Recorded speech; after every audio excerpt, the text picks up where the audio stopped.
Hi guys, my name is Brandon Bernardin, and today I'm going to be talking to you about lizards. That's right, lizards. My son is 3 years old, and the one thing he wants more than anything in the world is a pet lizard. Every time we go to Petco, he runs up to the animals. He loves looking at the birds and the hamsters, but his favorite are lizards and fish. I hate fish, so he's getting a pet lizard.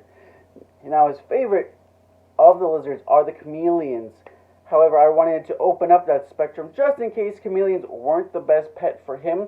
I picked the three most common lizard pets, those being chameleons, iguanas, and bearded dragons.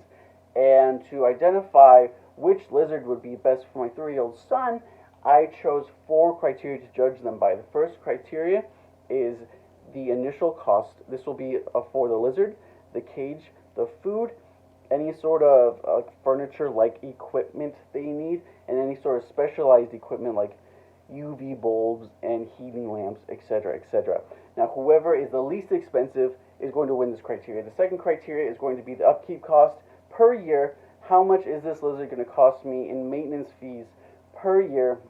This includes upgrading their cages, replacing dead plants, etc., etc. And the same thing, whoever is the least expensive wins.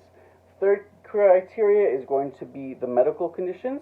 I want a lizard who isn't going to die very easily because my son is a child. Things happen.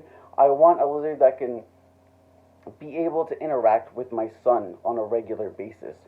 So, the least amount of medical conditions, the best. Fourth criteria will be how well this particular lizard interacts with humans and specifically children. I know my son. He loves touching animals. He loves playing with them. He loves taking them out of the cages. I want him to have a lizard that he can do that with so he has a pleasant experience. I also want to get a lizard that is not going to hurt my son. Vice versa, I do not want a lizard that my son might accidentally hurt and do severe damage to. So we're going to be taking a look at that, which is probably the most important criteria in my opinion. Alright, so criteria 1, which lizard is the least expensive to bring home? And that, surprisingly, is the bearded dragon. And you want to know why? It's because chameleons and iguanas, they live in a natural environment like jungles and forests. It's really wet. There's humidity, there's water everywhere. It's very wet. Bearded dragons, they live in deserts where it's very dry and arid. And San Diego is a desert. It's very dry and arid. Even though we have an ocean right next door, this is more like the bearded dragon's natural environment. And because of that, I have to purchase less equipment to simulate that natural environment. I don't need to buy misters. I don't need to buy foggers. I don't need to worry about the humidity in their cage. And so therefore, bearded dragons are the least expensive to purchase. Now, criteria 2, how expensive are these animals going to be to maintain? Well, the chameleon is actually the winner here. You want to know why? It's because iguanas, they grow very large. They get to 6 feet long in some instances, and in order to house a lizard that big, you're going to need a very large cage. And these cages can go up to $5,000 to $6,000 for an adult iguana. It's ridiculously expensive. Even though these animals can live up to 20 years, that cost cut into 20 different pieces is still more expensive than the other 2 lizards. The bearded dragon has a similar issue. They grow a little bit larger, enough that you would want to buy a separate cage. However, the chameleon hardly grows any larger, and therefore the cage that you buy them in is going to be the cage that they spend the rest of their life in. There are other factors that play into this, such as like health insurance, their food, replacing their plants.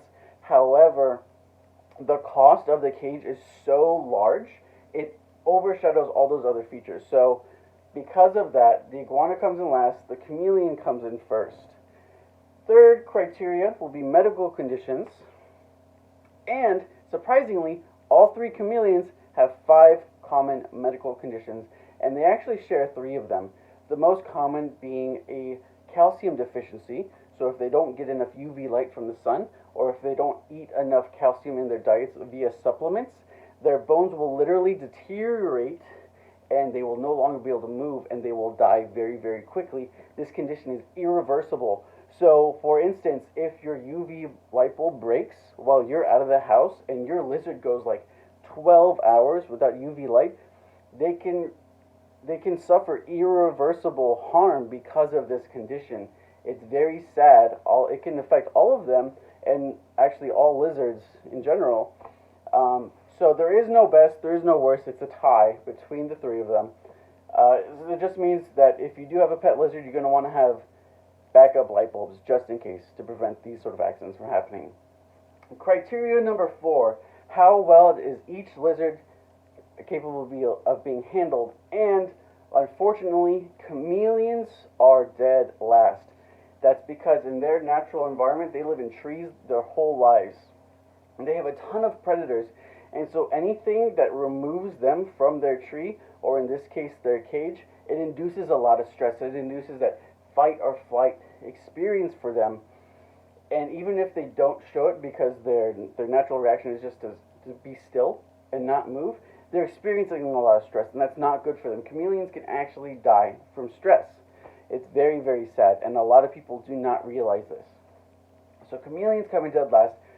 Second is iguanas. Now, iguanas actually can become used to going outside, interacting with humans over time. However, iguanas have very large, sharp claws, and they have very large, strong tails, both of which can deal damage to you, especially if you're a 3-year-old child. I don't think my son would deal any damage to this massive iguana. However, the damage the iguana can deal to my son is enough to put it in second place. So first place is the bearded dragon. Bearded dragons actually enjoy going outside their cages. They don't necessarily enjoy interacting with humans, but they're naturally curious animals.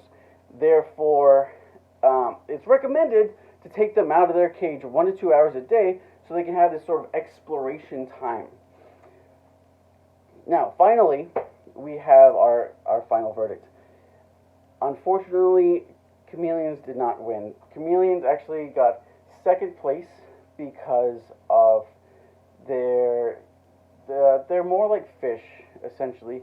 They're meant to be looked at and not taken out because of how much stress they experience by interacting with humans. Third place is iguanas, purely based on their cost. They are super expensive, and therefore bearded dragons are the very clear winner here. I might still consider purchasing a chameleon just because my son loves it so much. However, if I was going to recommend it to anyone else, I would have to say bearded dragons all the way. Recommendation 100%. Thank you for your time.